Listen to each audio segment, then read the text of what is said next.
So I'm going to ask you to, if you're not comfortable with this question, that's totally fine. You can just like deflect or defer, but you said about 75, 80% of your feedback is positive, and that's awesome. That's fantastic. The 20% that's not positive, why do you think you trigger those people so much? Like, what is it about them or about tennis or about you or a combination that you think draws out such like a negative reaction from some people? Welcome everybody. I'm really excited to sit down with Ben, aka Most Exhausting Player. First of all, Ben, thank you so much for being willing to come up here, play matches here on the Essential Tennis Court. I really respect your openness, your vulnerability, your willingness to come to a foreign location and different surface and battle it out. So, first and foremost, thank you so much for being willing to do that. Sure. I think Wisconsin technically is still part of the country, though, is it not? Yeah, foreign was maybe a little strange. How about that? A strange and distant land. Unique and new. How about that? All right. Yeah, there you go. But I really appreciate the opportunity, Ian. You guys have been incredibly hospitable throughout my trip and really enjoying the experience. So thank you. Awesome. It's been great having you here. So I've got a bunch of questions here. You've had kind of a unique effect on the tennis world, and so when we first started talking about you coming up here and challenging me and then challenging a couple other players, I felt like sitting down and just kind of having like a candid conversation about what your experience in tennis has been, I think would be really, honestly, really helpful for people out there who've watched you play to hear your perspective and what your experience has been like. So like, first and foremost, why did you pick tennis? And can you tell us a little bit about your athletic background? What did you do before tennis? Sure. I dabbled in a couple different sports when I was a kid. I was never really on school teams. We moved a fair amount, and I was not exceptional in any sport, so no one was going to just take me right up and put me in the starting lineup. But I did play basketball for about 15 years. Okay. Up until I was about 32. For point of reference, I'm 43 now. Okay. Soon to be 44. So, what style basketball player were you? I played a lot of different positions. Crafty, I guess. Outside shooter though. Okay. At my peak, and I don't mean to sound immodest, but I really worked at it. I was generally the best outside shooter on the floor. Nice. So the guy you couldn't leave unguarded. Were you pulling up like just inside half court and just like nailing threes? No, there was not any of that Steph Curry business going on. I was, you don't get any extra points for being further behind the three-point line, so I was pretty close there. But yeah, so that and just hustle, I guess. I'd gas my guy, whoever's guarding me. I'd never let him take a play off, even if I wasn't going to be involved in the play. Just making sure that he knew he could not take any play off or we were going to get him. Sounds familiar. So now that you've transitioned to tennis, what's your favorite part about tennis as a sport? Obviously totally different from basketball. What are the things that you really enjoy most about it? I like how accessible it is. The lift to get going in tennis is not too much. You get a racket, you find a court, you find a partner. As long as it's not raining, you're there. It's great. It's the kind of thing that I feel like I can play for quite a while and still do pretty well at it. If I were to transition to doubles, that could extend the lifespan of my tennis playing. It's something I hope to be able to share with my daughter. I have a almost 3-year-old, my wife and I.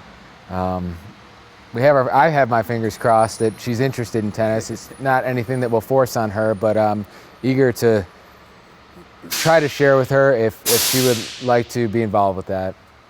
Awesome. So I think the internet tends to focus on your technical style and like how you hit the ball. But what's really struck me about watching you play in person, and this video is going to come out before all the matches, so we're not going to spoil any of the matches that have been played already. But as I've watched you play the matches you've already played, what's really struck me is your mental resiliency and your mental toughness.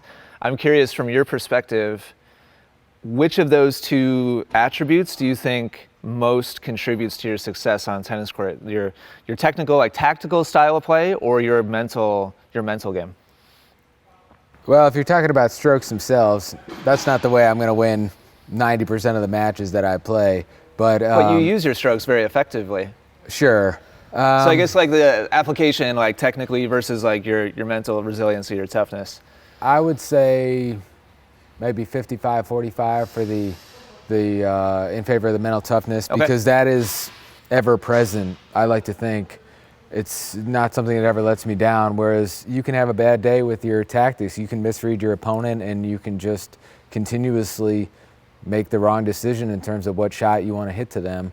Whereas I never really get down on myself, even if things aren't going my way, and I never really feel like I'm too fatigued to go on, or too stressed, or not capable of continuing. So about 55-45. All right, that's an interesting answer, and I think it's a good answer too. As effective as you are using the tools that are in your toolbox, that's what's really struck me the most, is how like just level.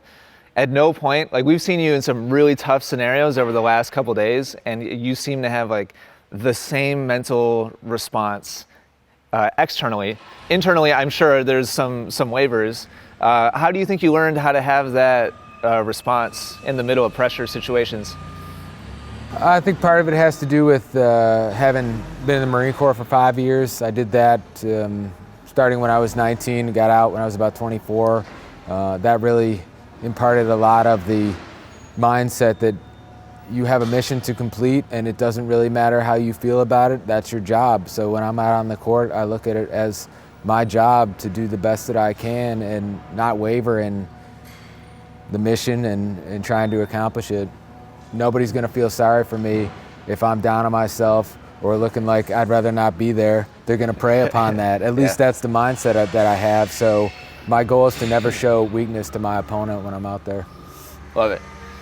So, speaking of weakness in opponents, why do you think you elicit such a strong reaction from other tennis players? And I don't even necessarily mean like on the court, but I guess we can include that as well. But more recently, it's been like the internet's like reaction and response. Why do you think you're such like a polarizing figure in terms of like your play style? I think for one thing, there's an assumption out there in a segment of the comments, and I want to say they're largely positive. It's been great. It's been a great experience reading about people's feedback. I've learned a lot of things about what I might be able to do in the future, or what I'm probably not capable of doing in the future. There's a segment of the comments that seem to assume that what they see on tape is the best that I'm possibly able to play. And I know exactly what you mean. Sure, I think you can probably relate to that. And then there's a segment as well that says, oh, if his opponent would just do X, Y, Z, he would have no chance. And the assumption that they're making is that I would not be able or willing to make any adjustments whatsoever. And I don't think that's true, because I do feel like I'm able to make some tactical adjustments as the match goes along if things aren't going my way. It's been a wild ride. I really didn't expect this kind of feedback, and to this extent, this volume. And wow, like I say, 75% of the people, maybe even higher than that. It's trended upward over time, because I think people see a larger sample size of reasonable success, at least competitive matches. I don't win them all. I don't. I'm playing against excellent players every time out, no matter what you might see in some of the comments. So as my exposure, if you will, has grown, people are seeing more and more of my game, and I do feel like people are coming into matches against me better prepared than they've ever been before, because they're seeing what I can and can't do. They're seeing what tends to work and what doesn't work, and I don't have that benefit, and that's okay, but it's made for an interesting additional challenge in trying to play. Do you regret at all the attention and like putting yourself? Do you ever wish, man, I wish I could just go back to just being anonymous and people like not knowing who I am before I step out on the court?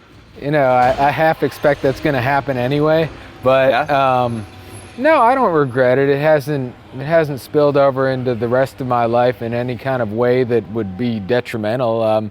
My wife gets a kick out of it. My daughter doesn't quite understand it, but she does say, there's Daddy on TV. I mean, these days you can get YouTube on your TV just as much as you can ABC or NBC or anything like that. So to my daughter, it's equivalent. So it's she doesn't have the attention span to watch the entire matches, and in fact, a lot of the other people that watch don't. But she gets into it sometimes and asks when I'm playing and if she can watch me on TV. So that's really neat. So I'm gonna ask you to, if you're not comfortable with this question, that's totally fine. You can just like deflect or defer, but I'm gonna kind of come back around to something you said. You said about 75, 80% of your feedback is positive, and that's awesome, that's fantastic.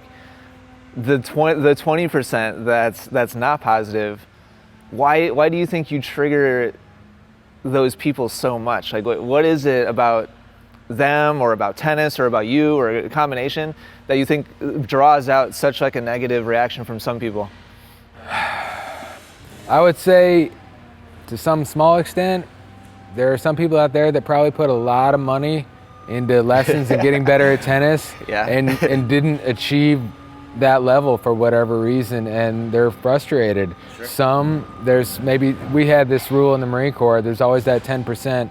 There's that 10% that are just gonna not go along with anything you do and just try to be contrarian, and we have that on the internet. I know you know about it. Yes, sir. So they are looking to find fault with people, and there are plenty of things that they can find about my game that are imperfect or non-traditional. But for when I started and for how long I've been playing, I'm pretty happy with where things are. Awesome. Mm-hmm. So in the middle of a match, like in the heat of battle, what's the strongest reaction that you've ever drawn out of an opponent? Like, is there one or two that come to mind that were like really kind of over the top, where people just got so frustrated during a match? Yeah, there've been a couple of retirements. There've been a couple of racket throws. There's been a couple of times I've had to dodge the ball. Not even because really? The guy he wasn't aiming for me, but he was just out of his mind, frustrated to where he indiscriminately just whipped the ball across the court. And of course I completely no-sold it, so I just acted like this happens every day, which probably pissed him off even more. So you've had a couple of people actually just walk off the court? There have been a couple of retirements. There was one match where I played a set against a guy, I think it was like 6-3, and he said something like, "Are you just going to keep drop shotting all day?" I said, "Well, until it stops working, yeah." And he's like, "Well, I'm out of here then." I said, wow. "Okay." Wow. That's up to you, buddy. Wow. Mm-hmm. That's crazy. A couple out of fatigue, but which can happen with anybody. That's not specific to me necessarily. So one more question kind of in this, we've kind of been focusing on, I don't want to focus like all on the negative, just kind of one more question. Sure. Related to that. Does it ever get to you, like the negativity on the internet, the negative reactions from opponents? Does it ever cause you to like pause and maybe ask, like, is this right? Is this like what I want to do with my time? Does it ever kind of drag you down? Not really. I don't know these people as individuals, and they don't know me. So tennis, while it's important to each of us, it's one aspect of our lives. We have families, we have outside interests. So not really. I've bemused is probably the term that I would use a lot of times. Like, who are these people? I mean, are they Russian assets? Is this a disinformation campaign to like ruin tennis in the U.S. and make Russia superior? I don't know, but I'm just, it's a little baffling sometimes, but it's pretty funny. I don't mind if you criticize me if you do so in either a constructive way or a way that's funny. If you make me laugh when you criticize me, then I get a kick out of it just as much as anybody else. But if you try to criticize me and you just try to hurt your feelings? Just try to go out of your way to make me feel bad. First of all, it's not going to work. Second of all, you're just going to look like a dummy because nobody wants that kind of negativity. Okay, awesome. So how do you view game improvement for yourself? What are your goals in terms of your development as far as your skills, your technique? Or do you have any goals? Are you happy with where you are now, or do you have plans for the future to develop different parts of your game? I think the answer is both. I am happy, by and large, with where I am, given how much time and attention I'm able to devote to tennis in light of what I have going on in the rest of my life, just like you do. But I need to be more willing, I think, to volley, to come in behind my shots, to take the risk of getting past. It's going to happen. Have more confidence in the shots that I hit, and just learn more about the reaction that a given shot that I hit is going to elicit from my opponent. Cool. So anticipation specifically is something you'd like to develop? Yes. More so the shots? I like to think I have really favorable defensive anticipation. My offensive anticipation would be an area of development for me, because I do tend to hit a good shot and just stand there. I'm like a guy, a baseball player at home plate, ball takes off, just kind of watch it there and try to figure out if it's going to be a home run or if I need to start to get a single or a double out of this, you know? Gotcha. And on the technical side of things, do you have any personal like desire to develop more of like a traditional game, or does that not really matter to you at all? In terms of like the aesthetic, like the technical like development? No, I'm not married to tradition in any kind of way. What works, and if I could somehow forge a new path to success and people could see that and understand that there were new and different ways of succeeding in tennis, that would be an amazing accomplishment. I totally agree. So a couple questions now before we wrap up, just kind of about this trip specifically. First of all, why did you specifically request to play so many matches in such a short period of time? And just so everybody knows, Ben is going to have played 4 matches in 3 days. I think to most people watching, that sounds like it would almost be a detriment. Like it would actually make it harder for you to perform well. What's your thought on that?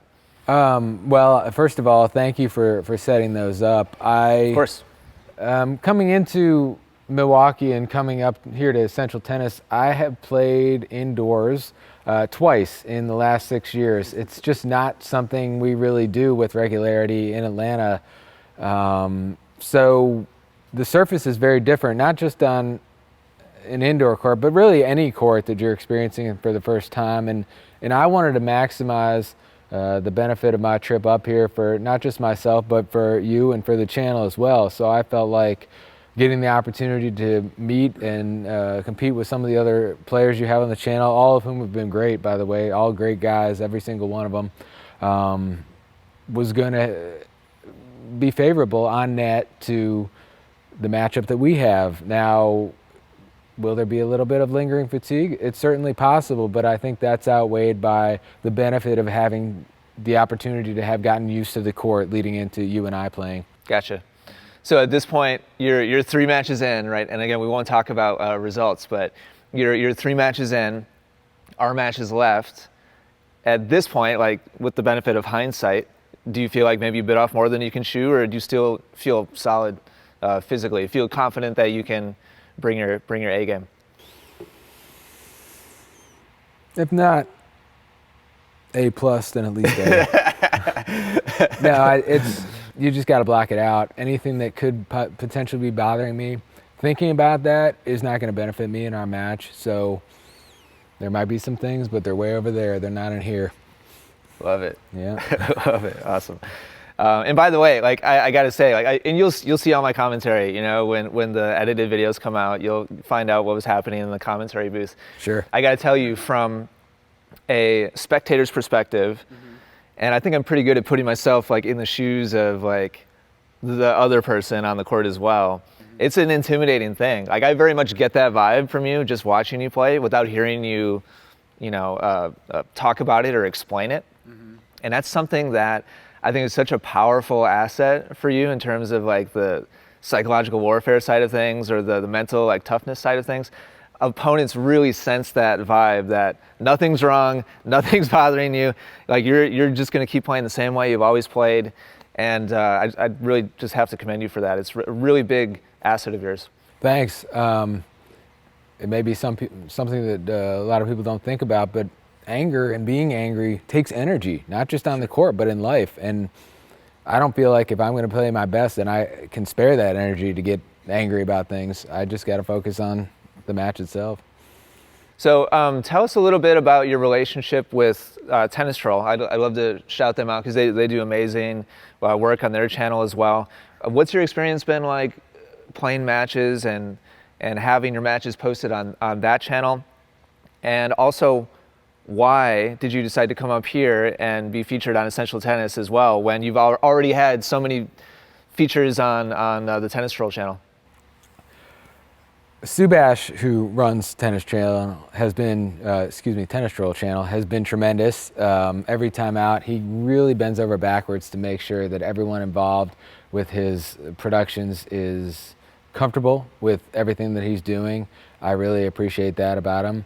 He's been wonderful in terms of setting up matches and being flexible, and he's got, he doesn't quite have your production values yet, but he is working on it. I've got a big head start. He's doing fantastic for how long he's been doing it. He is, and his process has absolutely evolved for the better in the time that I've been working with him. It's been great. The Tennis Troll channel was founded to support a charity in Georgia that helps youth tennis. So that's a big reason why I participate. I like to be able to give back to the community. You asked about coming up here to play. I thought that it was a great opportunity to meet you. I have followed you on YouTube for a while, to get to compete with you and with some of your guys and to expand the reach of our channel and potentially help out the charity. So. Awesome. Oh, good stuff. Yeah. Well, we're going to wrap this up. Do you have any final kind of thoughts, or I'll basically kind of give you the floor. Do you have any messages you'd like to send to our channel or the tennis community at large before we wrap up? Sure. I'd be remiss if I didn't thank my wife and daughter, Sarah and Lila. They're tremendous. They're wonderful. They're the best things in my life, and I love them dearly. And the hardest thing about coming up here has been being away from them. So I'm excited about our match, and no offense, but I'm equally, if not more, excited about getting home to see them again. No, I'm not offended at all. And to the people out there, I really appreciate you watching. Just know that not just in tennis, but in life, there is more than one way to succeed. And if you believe in what you're doing and you strive for your goals, you can reach those goals, even if it's not the way that the book or the traditionalists tell you is going to be the way that you succeed. So thanks again, everyone. And thank you, Ian. Amazing. Thank you, Ben. It's been a pleasure having you here. You've been a complete gentleman and sportsman throughout the entire journey, and I'm looking forward to our match. It's going to be a really interesting battle. I've been looking forward to it a lot. I'm sure you have too. Absolutely. So I can't wait. I'm super excited. Okay, let's do it. Yeah, man. All right, thanks.